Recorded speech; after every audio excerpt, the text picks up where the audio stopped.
It's a very pleasure to meet you all. I'm Dr. Revati. Empowering the future generation in power system.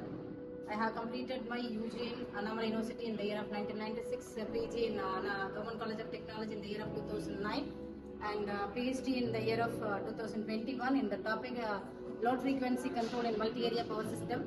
I have met a lot of struggles to complete my PhD, and finally I have received my PhD in the year of 2021.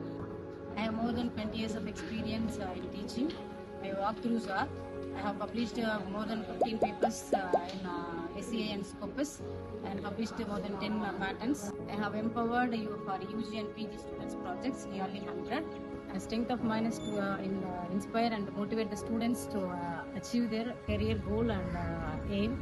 To reach me further, check my LinkedIn.